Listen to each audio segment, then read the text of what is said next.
Napakalamig at tila kay bigat ng hangin sa loob ng opisina ng real estate brokerage firm. Si Isabel ay nakatitik lamang sa monitor. Blanko ang isip. Walang tigil ang paglabas ng makopya ng titulo ng lupa na hinihingi ng isang kliyente mula sa high-speed printer. Ang sunod-sunod na tunog ng pag-imprenta ay parang mga kagat na unti-unting umuubos sa kanyang pasensya. Habang inaayos ang mga dokumento, isang pamilyar na address ang pumukaw sa kanyang pansin. Isang bagong tayong condominium unit sa Rockwell, Makati. Teka, ito ang address ng building kung nasaan ang biyenan ko. Bulong niya sa sarili. Dahil sa kuryosidad, sinilip ni Isabel ang pangalan ng may-ari. Malinaw na nakasulat doon ang pangalan ng kanyang biyenang babae, si Doña Imelda Cruz. Biglang kumabog ng malakas ang kanyang dibdib. Dalangang masamang kutob, sinimulan ni Isabel na isa-isang i-search ang mahigit 10 ari-arian na naipundar ng kanyang biyenan sa buong buhay nito. Bahagyang nanginginig ang kanyang magadaliri, ngunit hindi niya ito mapigilan. Ang unang titulo, isang bahay sa isang subdibisyon sa Alabang, ay nakapangalan na sa panganay na anak at asawa ni Isabel na si Marco. Ang pangalawa, isang commercial space sa Quezon City, ay nakapangalan sa pangalawang anak na si Miguel. Ang pangatlo, isang guest house sa Tagaytay, ay nasa panggalan ng gabunsong anak na babae, si Sofia. Pabilis ang pagtipa ni Isabel habang humihingal siya. Ika-4, ika-5, hanggang sa ika-10 ari-arian nang matapos niyang suriin ang lahat, tila nagdilim ang kanyang paningin. Ang lahat ng 10 ari-arian na pinahirapan ng kanyang biyenan ay malinis nang naisalin at naibigay sa mga anak nito sa pamamagitan ng isang deed of donation. Nang makita ni Isabel ang petsa ang donasyon, napabuntong hininga na lamang siya. Enero 12 ng taong ito. Iyon ang araw pagkatapos ng ika-40 na araw ng pagkamatay ng kanyang biyenang lalaki. Biglang nanariwa sa isipan ni Isabel ang mga alaala na araw na iyon, at kinilabutan siya. Ang malaimpyernong linggo ng paghahanda para sa malaking handaan noong taglamig. Alas 5 pa lang ng umaga ay gising na si Isabel para mamalengke, at magbabat ng kamay sa malamig na tubig para maganda ng masangkap. Ang amoy ang mantika mula sa pagpiprito ang lumpia at iba pang pagkain ay kumapit sa kanyang buhok at balat. Halos masuka-suka na siya, ngunit tiniis niya ang lahat. Mahigit 50 kamag-anak ang dumating para sa malaking pagtitipon, kaya't hindi halos nakapagpahinga si Isabel sa pagiging aligaga sa kusina. Samantala, ang hipak niyang si Sofia ay prenteng nakaupo sa sala, eleganteng nakikipag-usap at nakikipagtawanan sa mabisita habang humihigop ng saa. Ate Isabel, grabe ang pagod mo, ang haling mo talakang makluto, the best. Papuri ni Sofia na halatang pakitang tao lang. Pinunasan ni Isabel ang pawis at pilit na ngumiti. Okay lang, Sofia. Trabaho ko naman to. Pagkatapos ang handaan, kinaumagahan, naktipon ang buong pamilya ang kanyang asawa sa sala. Si Isabel naman ay nasa sulok ng kusina, suot ang rubber gloves, habang hinuhugasan ang bundok ng nga pinakainan. Biglang lumabas ang kanyang biyenan mula sa master's bedroom. May dalang makakapal na folder, at nagsimulang mamahagi ng dokumento sa kanyang nga anak. Isabel, pagtapos mo diyan, magdala ka ng prutas dito. Sa utos ang biyenan, nakmadali si Isabel na makbalat at magiwa ang prutas. Pagdating niya sa sala, para itong isang piyesta. Nakangiti ang kanyang biyenan habang sinasabi sa maanak, "Oh, heto, sa inyo na ang lahat ng ito. Inayos ko na para wala ng problema sa estate tax pagdating ng panahon. Kayo na ang bahalang mag-manage." Tuwang-tuwang sumagot ang asawa niyang si Marco. "Salamat po mama. The best ka talaga." Suminggit din ang hipag niyang si Sofia. "Mama, thank you po talaga. Promise, alagaan kita. Lifelong and prosper. Ma." Habang nagsisigawan sa tuwa ang magkakapatid, si Isabel ay nakatayo lang doon. Parang napako sa kinatatayuan. Lakas loob siyang nagtanong sa asawa. "Marco, anong meron?" Kaswal na sumagot si Marco habang kumukuha ng prutas. Dinonate na ni mama yung mga properties. May 2 property na tayo sa Makati." Kinabahan si Isabel at muling nagtanong ng pabulong. "Paano ako? May nakapangalan ba sa akin kahit isa?" Sa isang iglap, tumahimik ang lahat. Tinitigan siya ang kanyang biyenan at umirap. "Isabel, ano bang pinagsasabi mo? Ari-arian ito ang pamilya namin, natural sa mga anak ko mapupunta. Bakit naman masasama ang pangalan mo diyan?"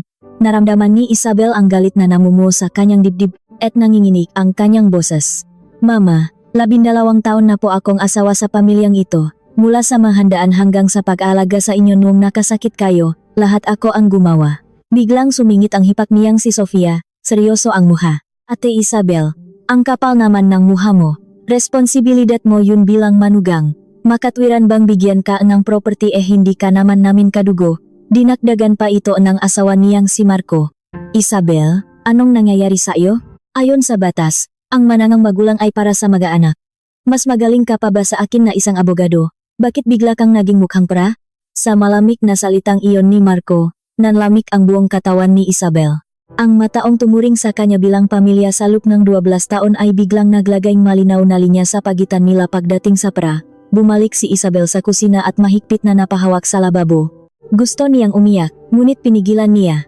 Alam niyang walang kwenta ang maluha sa sandaling iyon. Habang nakatingin sa mga titulo sa kanyang mesa, nagdesisyon si Isabel. Ang 12 taon niyang pag-alaga sa lahat ng pangangailangan ng pamilya, ang isang buwan niyang pagbabantay sa ospital ng maoperahan sa tuhod ang kanyang biyenan, lahat ng iyon ay parang isang malaking katangahan. Ngayon niya lang napagtanto na ang lahat ng kanyang sakripisyo ay para lang palaguin ang yaman ng iba na para siyang isang alipin. Inilagay ni Isabel ang manaprint na dokumento sa kanyang bag at nakmadaling umuwi. Pagdating niya sa bahay, nadatnan niya si Marco na nakaupo sa sofa, masayang tinitingnan ang market value ng manatanggap na ari-arian habang humuhuni. Andito ka na pala. Anong hapunan? Gutom na ako, magluto ka ng sinigang. Sa halip na sumagot, inilabas ni Isabel ang madokumento mula sa kanyang bag at inihagis ito sa mesa sa harap ni Marco. Ano to?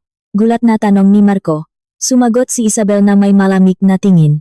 Mga titulo ang lupa ang pamilya mo, 10 piraso lahat. Agad na namutla ang mukha ni Marco. Bakit mo kinuha ang mga to? Ngumisi si Isabel. Hinanap ko kasi ang pangalan ko. Pero kahit anong hanap ko, wala talaga. Noong kailangan niyo ng utusan, pamilya ako. Pero pagdating sa yaman, bakit ako lang ang naiwan? Pasigaw na sumagot si Marco. Nakaka-disappoint ka. Pinahirapan ng nanay ko yan tapos hihingi ka ng parta. Anak ka ba? Hindi. Manugang ka lang. Kalmado siyang sumagot. Oh, hindi ako anak. Pero bakit ako ang kailangang magluto para sa handaan niyo? Bakit ako ang nag-alaga sa nanay mo sa ospital?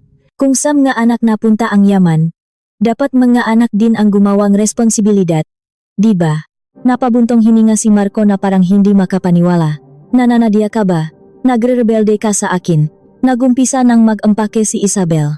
Hindi ito pagre-rebelde. Ito ay paglaya. Pumasok si Isabel sa kwarto at binuksan ang isang secret folder sa kanyang laptop. Nandun lahat resibo ng ospital ng biyenan. Listahan ng gastos sa mga handaan. At mga text message ng mga unreasonable na hiling ng kanyang mga hipag at baya. Kinakalampak ni Marco ang pinto. Hoy! Isabel! Lumabas ka diyan. Saan ka kumukuha ng kapal ng muha para i-lock ang pinto? Hindi na tinag si Isabel. Ituturo niya sa kanila na kung sino ang tumanggap ng yaman, sila rin ang dapat bumalikat ng responsibilidad. Sa giyerang magsisimula, hindi na siya ang mabait at sunod-sunurang manugang. Tinitigan ni Isabel mula sa itaas ang asawang si Marco na nakaupo sa sofa. Mahigpit niyang hawak ang isang USB na nakuha niya mula sa study room ng asawa. Ang kanyang boses, hindi tulad ng dati, ay mababa at malamig. Alam ko na ngayon na ikaw ang nagplano at nag-ayos ng lahat ng papeles ng donasyon mula simula hanggang dulo. Paano mo nagawa sa akin to? Inis na tiniklop ni Marco ang binabasang diaryo at kumunot ang noo. Sa halip na humingi ng tawad, inayos pa niya ang kanyang salamin na parang naiinis. Isabel, puwede ba? Wag kang emosyonal. Ilang beses ko bang sasabihin sa'yo? Tingnan natin ito sa legal na paraan. Ayon sa batas, gustong ibigay ng magulang ang ari-arian niya sa mga anak niya. Bakit ka nakikialam? Hindi makapaniwala si Isabel. Ang asawa niyang 12 taon niyang kasama, isang abogado pa man din, ay batas lang ang bukang bibig. Lumapit si Isabel sa mesa. Batas? Siguro walang problema sa batas. Pero ang katotohanan na habang ginagawa niyo akong katulong sa loob ng 12 taon, pinaplano niyo na pala to sa likod ko makataubayan. Ganun ba kasakit para sa inyo na may sama ang pangalan ko kahit sa isang maliit na titulo lang? Mayabang na inilapak ni Marco ang diaryo. Ayon sa civil code, ang isang donation ay isang kontrata sa pagitan ng dalawang panig. Sa sandaling nagpasya ang donor, si Mama, na ibigay ito sa aming tatlong magkakapatid, ang legalidad nito ay perpekto na. Ako mismo ang nag-asikaso ng papeles sa BIR, at na-transfer na ang matitulo. Ano pang magagawa mo ngayon? Tila pinupunit ang puso ni Isabel. Ang salitang perpekto ay parang punyal na tumusok sa kanyang dibdib. Perpekto? Dahil wala ako, perpekto na sa paningin mo? Ang pagtulong ko sa pag-aral mo, ang pag-alaga ko sa nanay mo noong inoprahan siya, paglilinis ng dumi niya wala bayan sa batas, anong batas ang magbabayad sa lahat ng yun? Malalim na bumuntong hininga si Marco at sinabi ang isang malupit na bagay. Isabel, intindihin mo naman. Gusto lang ni mama na mapunta ng buo ang yaman sa anak niya. Kung may nakapangalan sa iyo, at kung sakaling mahiwalay tayo, magiging parte yan ng conjugal property na hahatiin. Ayaw lang ni mama ng ganong risk. Ang salitang hiwalay, na ganon kadaling lumabas sa bibig ng kanyang asawa, ang gumising kay Isabel. Ah, so yun pala. Hindi nila ako tinuturing na pamilya, kundi isang bagay na pwedeng itapon anumang oras. Napangisi si Isabel. Risk? Ako ang risk ng pamilya mo. Ang 12 taon kong pagsisilbi ng walang reklamo, yun ba ang risk? Tumingin si Marco sa relo at tumayo. Tungkulin mo yun bilang manugang. Ikaw ang mali dahil iniugnay mo yan sa pera. Alis na ako, may trabaho pa ako. Mamaya na natin to pag-usapan. Nang marinig ni Isabel ang pagsarangang pinto, napaupo siya sa sahig at kiniyomang makapalat. Legal, ha? Dahil sa kayabangan ng asawa, nagdesisyon si Isabel. Sige, tingnan natin kung hanggang saan abot yang batas at numero mo. Agad siyang pumasok sa study room ni Marco. Binuksan niya ang computer nito, na ang password ay ang kanilang wedding anniversary. Hinanap niya ang mga recent files at nakita ang isang folder na may pangalang Doña Imelda Donation. Sa loob nito ay ang deed of donation, mga tax forms, at isang memo file na naglalaman ng mga paran para makabawas sa buwis. Nanindik ang balahibo ni Isabel nang makita ang petsang file. Disyembre 29 gram na karaang taon. Iyon ang araw na abala siya sa pamamalengke para sa ika-40 na araw ng kanyang biyenan. Habang siya ay nasa kusina, nagluluto at amoy mantika. Ang kanyang asawa pala ay gumagawa ng madokumento para iwan siya sa ere. Mas nakakagulat ang laman ng memo. Alisin ang manugang mahigpit na utos ni mama, estratehiya para mabawasan ang risk sa future property claims. Nangginginik na kinopya ni Isabel ang lahat ng files sa isang USB. Gamit ang kanyang kaalaman bilang isang real estate broker, sinimulan niyang suriin ang mga dokumento. Biglang nanlisik ang kanyang mga mata.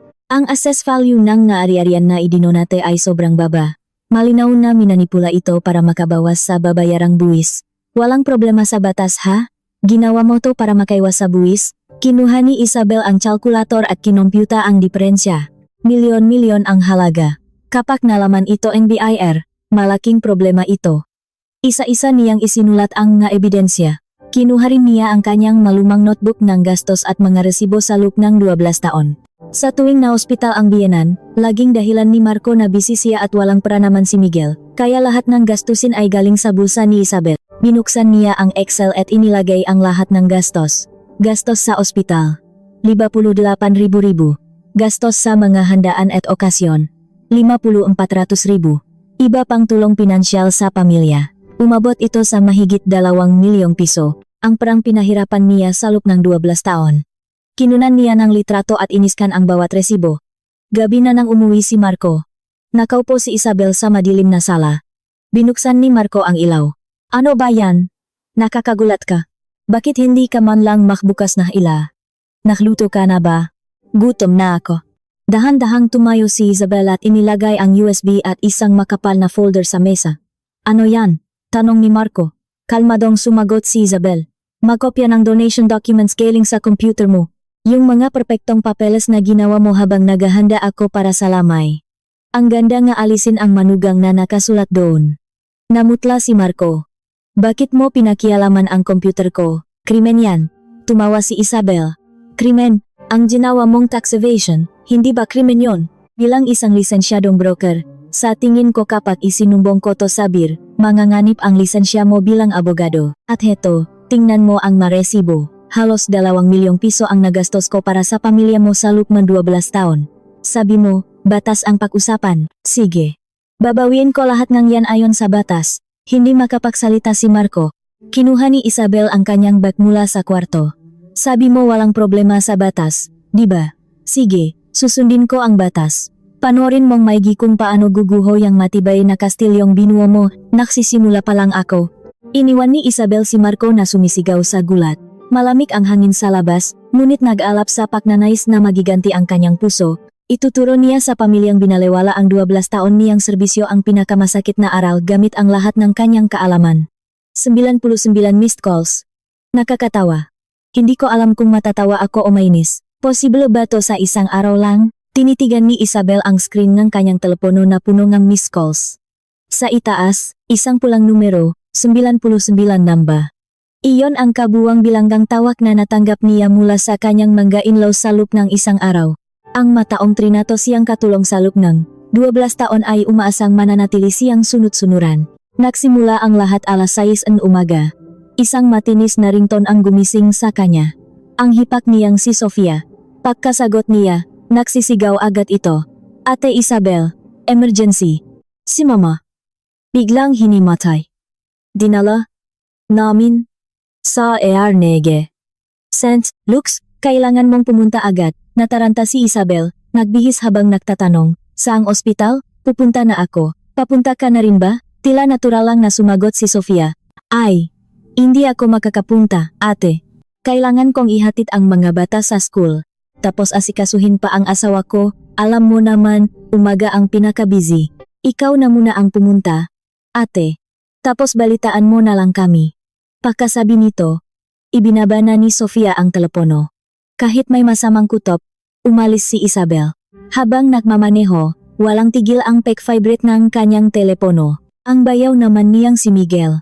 Ate, kamusta na si Mama? Malala ba? Mahigpit ang hawak ni Isabel sa manibela. Papunta pa lang ako, hindi ko pa alam. Nasa Maynila ka rin, di ba? Dapat magpaalam ka sa trabaho at pumunta rito. Nagdahilan si Miguel. Naku, ate, bago lang ako sa trabaho, nakakahiya namang umalis agad. Saka andiyan ka naman, kaya okay lang siguro kung hindi ako pumunta ngayon. Titiknan ko mamaya pag-uwi. Pagdating niya sa ER, nakahiga ang kanyang biyenan, maputla. Lumapit ang doktor. Kayo po ba ang gwardiyan? Sumagot si Isabel na siya ang manugang. Sabi ang doktor, masyadong mataas ang blood pressure ang pasyente. Kailangan siyang i-admit para sa masusing pagsusuri. Pakipirmahan po ito. Ang linya para sa pirma nga anak o gwardiyan ay blanco. Wala pa po ba ang nga anak niya? Tanong ng doktor. Hindi makasagot si Isabel. Binuksan niya ang group chat ng pamilya, ngunit tahimik ito. Walang nagtatanong tungkol sa kalagayan ng kanilang ina. Mapait na isinulat ni Isabel ang kanyang pangalan. Sino pong ilalagay naming contact person sa mga anak? Tanong ng nurse. Nag-alinlangan si Isabel. Ako na lang po muna. Darating din sila. Alas 10 ang umaga. Tumawag ulit si Sofia. Masaya ang boses. Ate, na-admit na ba si Mama? Andito ako sa salon ngayon. Matagal ko na tong in-schedule. May penalty kapag kinansel. Buti na lang andiyan ka, ate. Nakakapanatak ng loop. Pupunta ako diyan mamaya. Hindi makapaniwala si Isabel.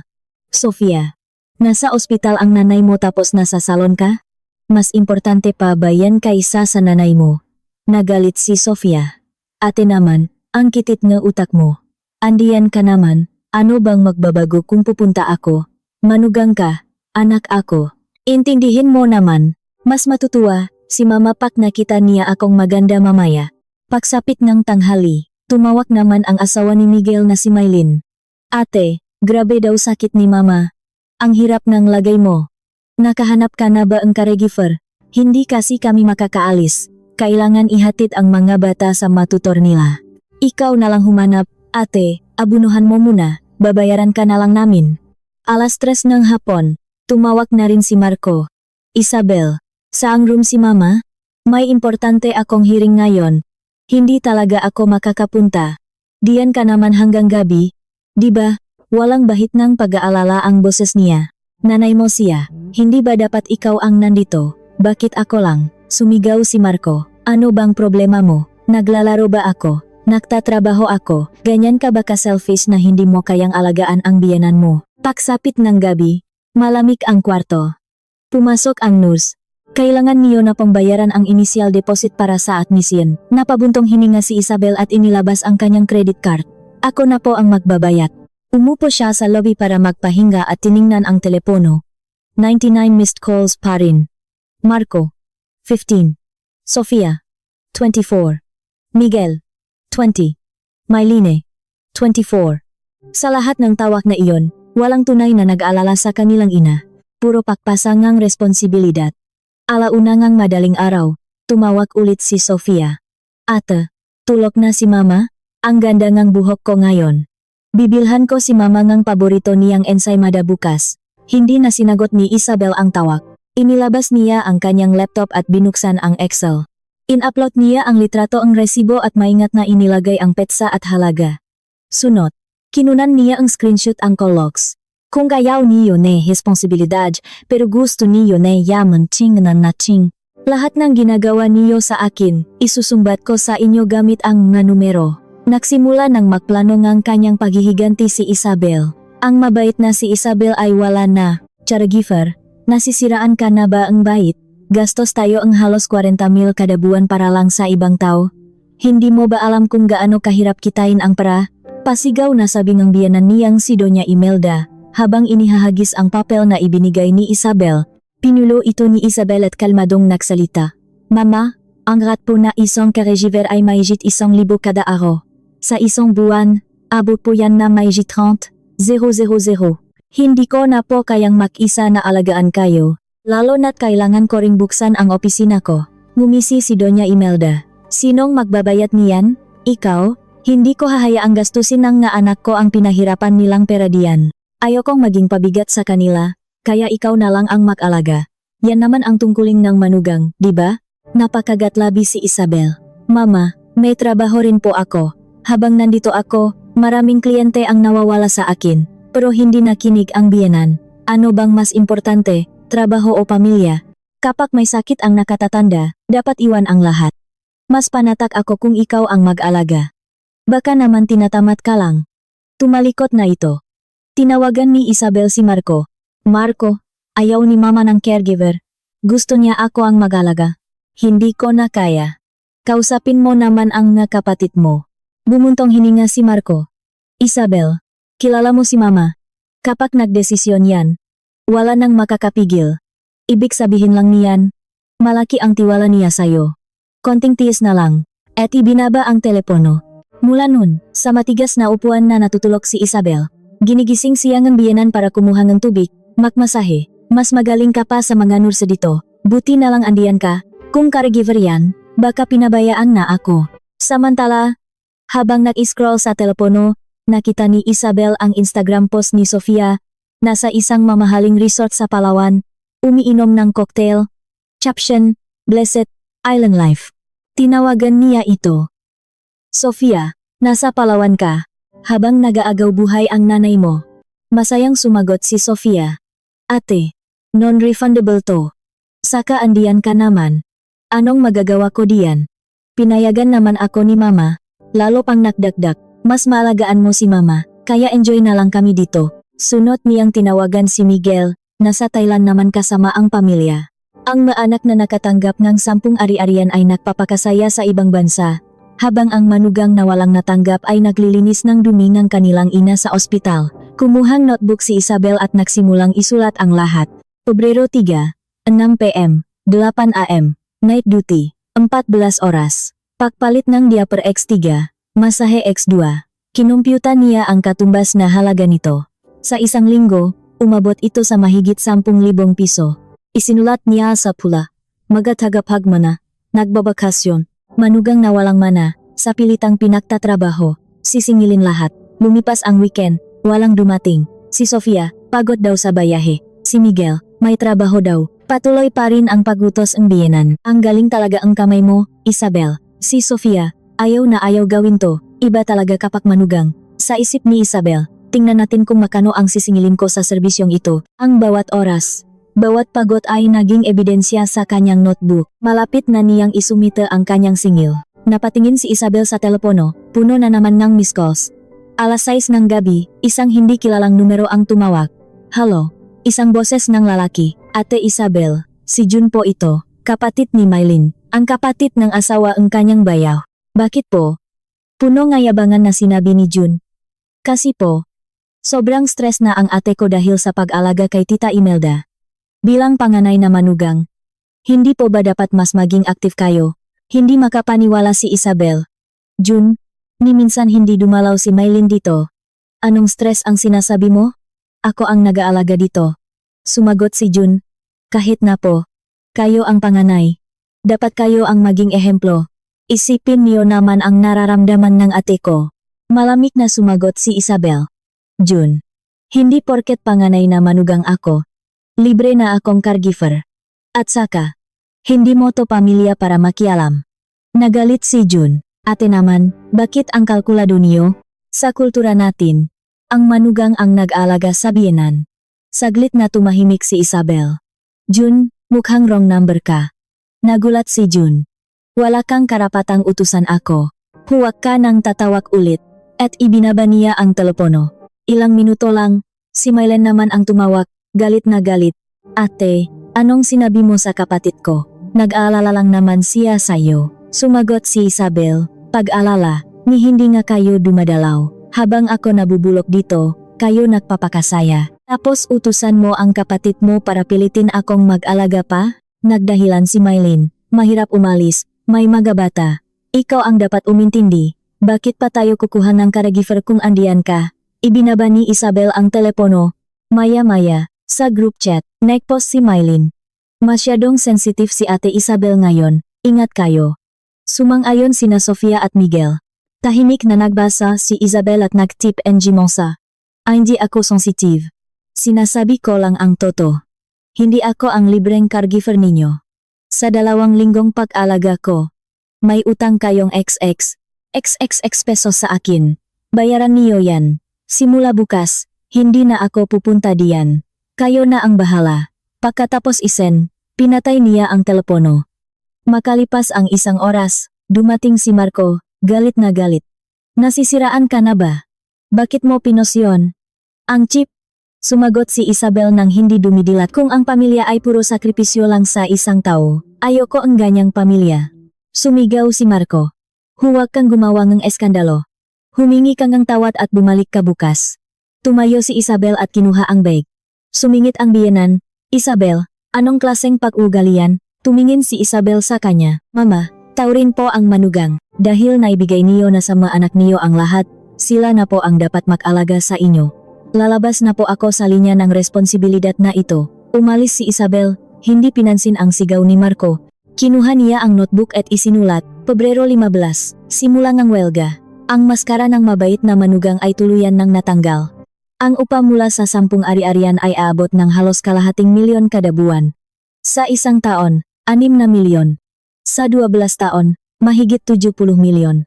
Saan napunta ang lahat ng prangyon? Bulong ni Isabel habang nagpiprint ng Excel file. Sa bawat papel na lumalabas, lalong tumitibay ang kanyang desisyon. 3 araw na niya sa bahay. Nakulong siya sa opisina para isalin sa numero ang 12 taon niyang pagtitiis. Nakalatak sa mesa ang malumang notebook, resibo, at bank statements. Kailangang eksakto, walang puwang sa pagkakamali. Unang pahina. Listahan ng maari-arian. Kabuuang halaga. 1,500 milyon. Parte ni Isabel. Nay. Pangalawang pahina. Detalye ng donasyon. Marco. 1,660 M. Miguel. 870. Sofia. 860. Pantay na pantay. Pangatlong pahina. Estimasyon ng kita sa upa. 800,000 kada buwan. Habang ginagastos nila to, bakit ako ang nagbabayad ng bills ni mama? Pang-4 na pahina. Listahan ng gastos ni Isabel. Hospital. 8,850. 000. Handaan. 8,400. 000. Caregiving labor. 800. 000. Kabuuan. 10,5 milyon. Ika-5 pahina. Isang brutal na comparison chart. Mga anak. 100% ng yaman, 5% ng responsibilidad. Isabel. 0% ng yaman, 95% ng responsibilidad. Inilagay niya ito sa isang folder. Oras na para ipakita sa inyo kung gaano kasakit ang mga numero at batas na paborito ninyo. Pag-uwi niya, naabutan niya si Marco na nanonood NTV. Tinanong siya kung anong hapunan, inihagis niya ang folder sa mesa. Ano to? Gulat na tanong ni Marco. Basahin mo hanggang dulo. Paborito mo to bilang abogado. Ipapakita niyan kung paano niyo ako ginamit sa loob ng 12 taon. Habang binabasa ni Marco, nagbabago ang kulay ng kanyang muha. Isabel, bakit mo ginawa to? Pamilya tayo, hindi dapat sinusukat sa numero. Lumapit si Isabel. Pamilya. Noong kinalis niyo ako sa mana dahil sa riske niya hiwalayan? Pamilya ba yon? 12 taon at 2,50 milyon ang nawala sa akin. Tapos ang kapalit ay zero. Patas bayan. Sabi mo legal lahat, sige, idadaan ko sa legal. Unjust enrichment. Familiar ka diyan. Diba, attorney? Gulat na gulat si Marco. Idedemanda mo kami. Bakit hindi? Kayo ang nakinabang sa sakripisyo ko. Babawiin ko ang 2,005 milyon ko at ang halagang ng pagod ko. Ang pamilya niyo, kapag kailangan ng utusan, pamilya ako. Pero kapag pera na, dugo lang ang pamilya.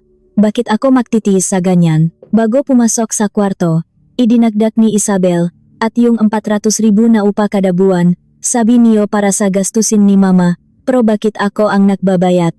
Pinahatian niyo. No? May ebidensya ako. See you in court. Naiwan si Marco na tulala. Sa loob ng kwarto, nagbook na si Isabel ng appointment sa isang abogado. Sa subject, claim for 12 years of financial support and unpaid labor for in-laws. Ang mga numero ay hindi nagsisinungaling. Oras na para malaman nila kung makano ang halaga ng binalewala nilang manugang. Guardian. Bumabagsak po ang blood pressure ng pasyente. Mabilis pong lumalala ang kondisyon niya. Tawagan niyo na po ang pamilya niya. Ngayon na. Sigaw ng nurse na pumasok sa kwarto. Ngunit si Isabel, nakaupo lang, tumango. Sige po, tatawagan ko. Kailangan niyo pong magmadali. Hindi niyo po to kakayanin mag-isa. Pagkaalis ng nurse, kinuha ni Isabel ang telepono, pero ibinalik din sa bag. Hindi ko sila tatawagan. Para makita niyo kung gaano kamanhit ang manugang na inabuso niyo. Alas 11 ng umaga, bumagsak sa 80,50 ang presyon ng biyenan. Pumasok ang doktor. Guardian, kritikal po ang pasyente. Nasaan na po ang mga anak niya? Baka kailangan na nating pahandaan ang pinakamasama. Tumawag na po ako. Papunta na sila, nagsinungaling si Isabel. Tahimik ang hapon. Alas 2, tumawag si Marco. Hindi sinagot ni Isabel. Naktext ito. Isabel, kamusta si mama? May hearing ako. Balitaan mo ako. Buti na lang andiyan ka. Hindi siya nag-reply. Alas 4 sunod-sunod na text mula kay Sofia. Ate, bakit hindi ka sumasagot? Okay lang ba si mama? Pupunta lang ako sa sale sa Greenbelt, ha? Binalewala ni ito. Alas 6 ng gabi, pumasok ulit ang nurse, dismayado. Guardian, hindi pa po ba talaga darating ang nga anak niya? Kalmadong sumagot si Isabel, baka traffic lang po, hintayin na lang natin. Bumulong siya sa biyenan na natutulog. Mama, tingnan niyo. Ang maanak niyo na kumuha ng 500 milyon, nasaan sila? Ang manugang na gumastos ang 2,5 milyon, nandito pa rin. Sila na ang dapat managot ngayon. Tapos na ako. Alas 9 ng gabi, sinabihan na siyang doktor na kailangan talagang dumating ang mega anak. Itinuro ni Isabel ang mega numero sa chart. Dok, halos 100 beses ko na silang tinawagan. Ayaw sagutin, baka pwedeng ang ospital na ang tumawag. Pagkalipas ng 10 minuto, bumalik ang nurse, namumutla. Ayaw daw sagutin ng maanak ang tawag, o sinasabing busy sila. Si Marco pa raw ang nagalit, bakit niyo ako tinatawagan? Andiyan naman ang asawa ko, sa labas. Nag-away-away ang magkakapatid sa telepono kung sino ang pupunta. Walang gustong magsakripisyo. Alas 3 ng madaling araw, himalang nagstabilize ang kondisyon ng biyenan. Alas 5, dumating si Marco, gulo-gulo ang buhok. Mama, okay ka lang? Isabel, bakit hindi ka sumasagot? Pinatay mo ako sa pag-alala.